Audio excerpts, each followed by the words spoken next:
તો આજે આપણે બનાવીશું બાળકોની ફેવરિટ અને ફક્ત 2 જ મિનિટમાં બની જતી ચોકો લાવા મગ કેક. તો એના માટે સૌથી પહેલાં સામગ્રીઓમાં અહીંયા 4 ચમચી જેટલો મેંદો લેવાનો છે. બધી જ જે સામગ્રી છે તે એકદમ માપીને લેવાની છે ને જે ચમચીથી લો એ જ ચમચીથી બાકીનું માપ લેવાનું છે. તો 4 ચમચી મેંદો લઈ લીધા બાદ એ જ ચમચીથી આપણે 2 ચમચી જેટલો કોકો પાવડર લઈ લેવાનો છે.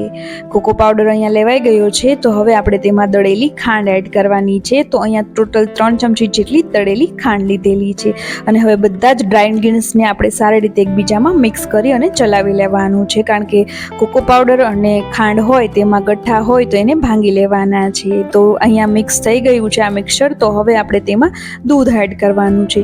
દૂધ રૂમ ટેમ્પરેચર વાળું લેવાનું છે અને દૂધ ટોટલ 5 ચમચી જેટલું લીધેલું છે.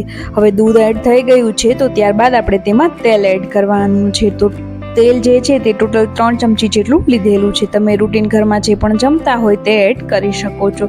અને હવે ફરીથી જ આ બધી જ વસ્તુઓને એકબીજામાં સારી રીતે ગઠ્ઠા ન રહે તે રીતે મિક્સ કરી દેવાનું છે. તો અહીંયા સરસ મિક્સ થઈ ગયું છે. તો હવે આપણે છેલ્લે બેકિંગ પાવડર એડ કરશું. તો અડધી ચમચી જેટલો આપણે તેમાં બેકિંગ પાવડર એડ કરવાનો છે અને તેને પણ સારી રીતે તેમાં મિક્સ કરવાનો છે. બેકિંગ પાવડર હંમેશા ફ્રેશ લેશો તો જે કેક છે તેનું રિઝલ્ટ સારું આવશે. જ્યારે પણ તમે મગ કેક કરો ત્યારે કેકને આખો છલકતો આ રીતે નથી રાખવાનો. તો આપણે તેને 2 ભાગમાં ડિવાઈડ કરી દઈશું જેથી કેક ફૂલાય તો એ બહાર ઢોળાઈ ન જાય. અને સાથે જ છેલ્લે આપણે લાવા કેક છે તો તેમાં આપણે ડાર્ક ચોકલેટ એડ કરીશું. તમે બજારમાંથી મિલ્ક, ડેરી મિલ્ક કે બીજી કોઈ પણ ડાર્ક ચોકલેટ એડ કરી શકો છો. અને તેને આ રીતે થોડું અંદર જવા દઈશું જેથી ઉપરથી ચોકલેટ આપણી બળી ન જાય. અને હવે આપણે તેને 2 મિનિટ માટે માઇક્રોવેવમાં બેક કરવાની છે.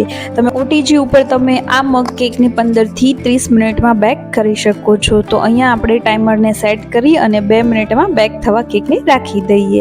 તો ફક્ત 2 જ મિનિટમાં ઇન્સ્ટન્ટ એવી ટેસ્ટી ચોકો લાવા મગ કેક રેડી થઈ ગઈ છે. તો તેને ગરમ ગરમ જમવાની ખૂબ મજા આવે છે.